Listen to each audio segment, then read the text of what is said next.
Welcome, everyone, to the Speak the Word audiobook club. I'm so excited today because it's finally the end of the year and it's Christmas time. So, as you can see, we've decorated our studio with our Christmas decorations. But also, another great thing about Christmas, it's really a time to give thanks for all the Lord has done. So, today I am joined by a dear, dear big sister, Akofa, and we're going to discuss the book called How Can I Say Thanks by Bishop Dag Mills. All right, then. So let's begin. How are you doing today? Very good, thanks, and thanks for the invitation. Always a pleasure to sit with someone as wonderful and insightful as you. So, today, I think we should do this a little bit differently. Usually, when we do the book club, we go chapter by chapter, but I just want us to talk about it because giving thanks is something that we do. We're taught to do from childhood, and sometimes we just go through the motions without really thinking about what it does. So, as you read the book, what did you think about it?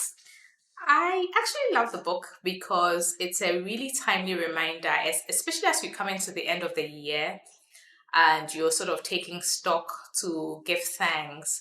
And I think it opens up with, in our cultures or in certain cultures, children are taught to give thanks, and how sometimes as individuals we even forget to give thanks to God. And what was interesting for me, because I think he must have written this around like the after pandemic, because there are references to pandemic and how even giving thanks for food. And I was just reflecting that sometimes you get so busy. I mean, I am forced sort of saying grace with my children, but I must confess that sometimes I have been slipping in terms of giving thanks to food. So it was a really good reminder in terms of that, just being intentional and also for giving thanks to be like a lifestyle and that we cultivate. So that was really quite good. Yes, definitely. And as was written in the book, we take it for granted. And I think one of the things that stood out for me was the fact that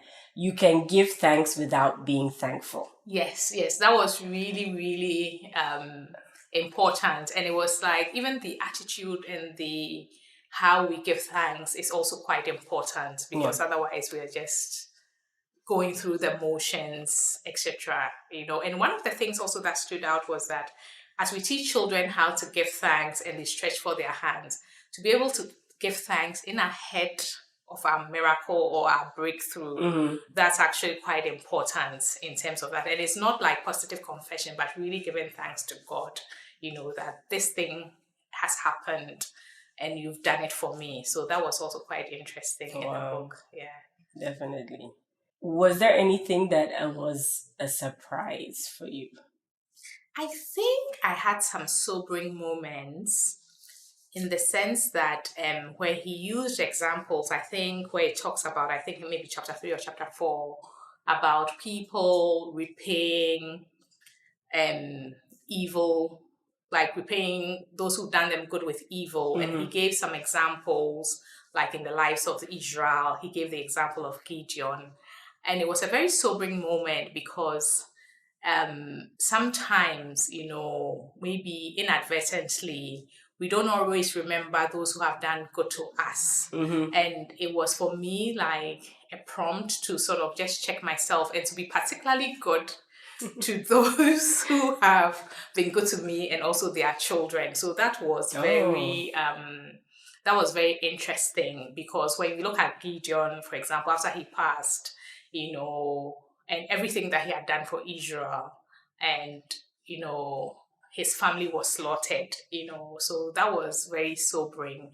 And in the work that I do, it's very interesting that sometimes I have people that are not thankful, so it was also to say that, don't worry about it if they're not thankful. Even if they are not thankful, you just keep your attitude. But it was just very sobering moments to see that actually you shouldn't repay evil when people do you good, just be thankful. And then the other thing which was interesting was also when he talked about, the men of God or the gifts in terms of like the pastors, the apostles, etc. Because sometimes, and I think I'm guilty as well, that we complain maybe about the church that we go to, or we sort of have a natter about our pastor.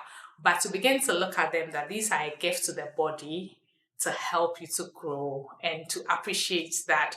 And then even in church, in every service that you offer, to sort of bring your A game and your best self to it as an act of thanksgiving and an act of worship. Or that was my interpretation of that in that sense. So that was also quite interesting because we gloss over some of these things, but it was a nice time to sort of pause and to reflect, to say that, for the men of God, there are gifts, they are there to do, to help us to grow and to develop our gifts and our attitude also in terms of that. And hopefully no more talking behind the scenes.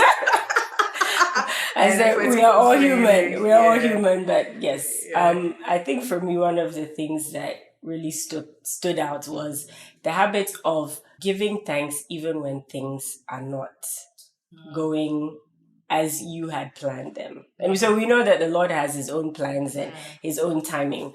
And so I think when I was reading the book, I was just thinking back over this past year, and there have been several moments where I'm like, but Lord, this is not how, you're having that conversation. This is not how it was supposed to be. But they said in all things, give thanks. And so I wanted to ask, are there any times this year or that you can think of that when you were reading the book, you're like, ooh, that was a tough one, but I had to give thanks anyways? I think my whole story, I was actually quite happy that you chose this book, because this giving thanks is something that I think I have been extremely intentional about in my Christian walk and in my own life, in terms of, for example, when I was trusting God for the fruit of the womb, one of the things I was very intentional was that I would give thanks in those circumstances. I would rejoice. And so looking at the book, it was like I began to understand, it talks about thanks being a weapon. Yes. In that sense, and it sort of began to the pieces began to fall in place for me reading the book, that, okay, maybe it was something that I didn't quite know or appreciate, and being very deliberate in terms of Thanksgiving. One thing I also do as well, which is sort of linked to thanks, is I'm always sharing my testimony, which is a way of also giving thanks. Yes. And it was just good to see that, okay, actually, I may have been releasing weapons in the spiritual realm. So it was actually quite good in that sense. And for me, one thing I also do in my personal walk, sometimes when things are difficult, is that I rehearse the promises of God, and rehearse or like go over my mind where God has been good to me.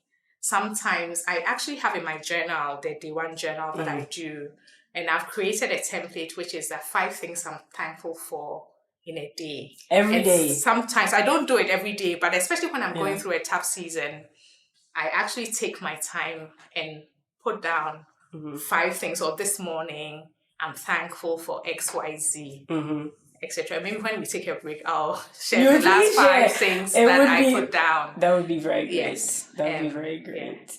Yeah, so in case you are just joining, this is the Speak the Word audiobook club, and we are discussing the book, How Can I Say Thanks by Bishop Dag Mills. So I'm joined here by my big sis Akofa, and we are really we're just talking. So if you have any comments, please make sure you like and subscribe us on our various social media platforms.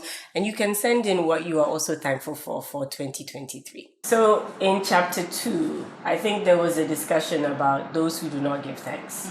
And so initially when I was reading, I thought, okay, I'm not going to read this chapter because I give thanks. I know I am thankful. Even in the moments where it's difficult, I give thanks, and usually I repent afterwards, because if my whole soul wasn't, or you weren't being thankful, or you were giving thanks but not being thankful. I wasn't exactly that. I was giving thanks but I wasn't being thankful. So I usually go back. But I found it a very interesting chapter, simply because of some of the examples that were given. So I know there was discussion about Mordecai. And so I don't know. I just wanted us to kind of chat a bit about that. So, with the Mordecai example, I found it interesting because obviously he was somebody that was extremely loyal, but at the time he wasn't rewarded for his loyalty or he wasn't thanked. But when you obviously finished the book of Esther, for me, what was interesting that stood out was that God also used the circumstances in terms of that to he had a bigger picture. So sort of even putting it back to my own life, sometimes maybe you feel you deserve some credit or things like that, not to sort of take it too personally, but knowing that he's at work. The other example which I found extremely interesting was a story of the 10 lepers and only one person going back to say thank you to Jesus. And this was actually the first time that I've seen it, that the one leper that went back, he didn't only get healed, but he also received the gift of salvation. So he got like a total healing. He got a total package, but the others probably just had their physical symptoms alleviated. And it was just to say that, when you give thanks, and I think he used the example of Kenneth Hagin's ministry where he felt that the Holy Spirit rebuked him, because sometimes when you give thanks or give due where it is due, you connect to something is beyond even like the physical, but it goes in terms of the total package.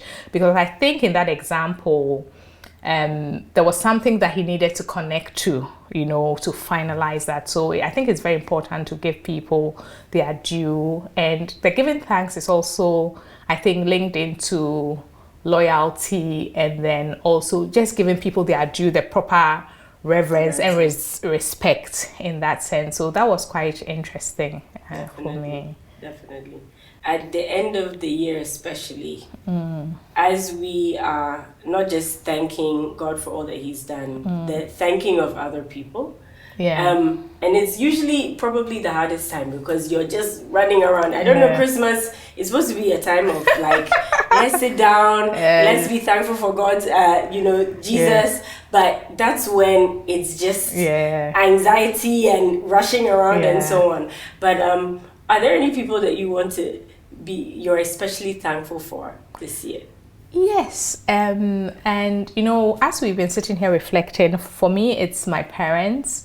And where we talked about that if you sort of give reverence where reverence is due, you connect into something, So even going back to the Bible where it talks about like honoring your parents, etc. But just giving thanks. For me, I'm thankful for their lives. I'm thankful for the impact, the sacrifices they have made. And as I really sit down and reflect, it's something that I'm thankful for, because I just came from a meeting and the lady I was talking to was saying to me that she saw in me an amazing ability to connect with people no matter their social level. Wow. And I was saying that it's probably the way I was brought up. Yes. And it's my parents that I have to thank for. So probably that's why I'm...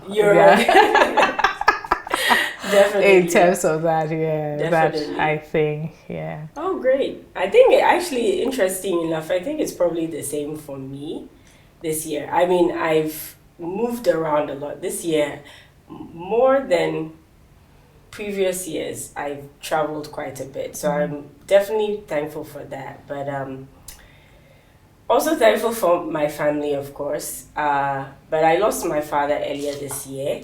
And I never thought I would say this, but I'm actually very thankful for his life. We weren't very close, but yes, it's been a time where I'm understanding a lot more and just really being thankful that I guess the Lord in his infinite wisdom selected Mr. Nathan Anku to be my dad. So that's something else that I'm thankful for. So you did mention that you try and keep like a gratitude, thankfulness journal, I don't know, and you try and write 5 things. Yes. As much as possible daily. No. As much as possible. If I can, sometimes I go through a streak or it's journaling is a habit, because I think even in the book it talks about keeping a record. So for me, that was also a reminder that I need to get back to this, because it's a shame that my last record is 27th October in terms, and today is It's okay. almost a month. It's okay. It's okay. It's okay. In that sense. Wow. So what did you write? So what did I write? I'll go to that now. So on 27th October, I was very thankful. So I had just run a camp, or I was in camp for my NGO, and I was thankful for the camp and for how amazing that had been, for the team, for the finances, for what God was doing through me. I was also thankful for my family, especially my husband, for the support that I've had. And then for my friends, and I actually named some of them by name. Name them, let them So hear. thankful for Enyo, for Cecilia, for Audrey, for Isi, for Nana, and for Nana. So these are really 5. Like, they're my support circle. Wonderful. And then I was really thankful because for being able to pursue purpose and to walk in purpose. And then in terms of the work I do, God is opening some amazing doors. So I was thankful for the incredible doors that he was opening. And I sort of asked that. I started off with thanksgiving, but I sort of said, God, help me, keep me humble, and make me accountable as you open these doors for me. Wow. So that was what I was thankful for. Definitely. Wow. I have to write a journal. Yeah. I haven't got to that level of daily thankfulness, but that's very powerful. I found it. I can't remember when I started to journal. I've always done a bit of it, even like written down, and I used to do it like letters to Jesus, sort of what I'm thankful for. But obviously, with technology, it can be a bit easier. And when I go through a good streak, it's sometimes very important, because sometimes what I find is that when I'm feeling low or I'm having challenges, to go back and read, and see that, wow, he's done this, and he's the same yesterday and today and forever. So he will come through. Amen. Yeah. Oh, wonderful, wonderful. So we have been discussing the book, How Can I Say Thanks by Bishop Dag Mills. And if you actually download the Speak the Word audio app, you get this book for free. And if you want more information, please make sure you visit the Speak the Word audio website, which is www.speakthewordaudio.com. I've been joined by Akofa, and let's always remember to say thanks, especially this Christmas time. Hope to see you next time. Bye-bye.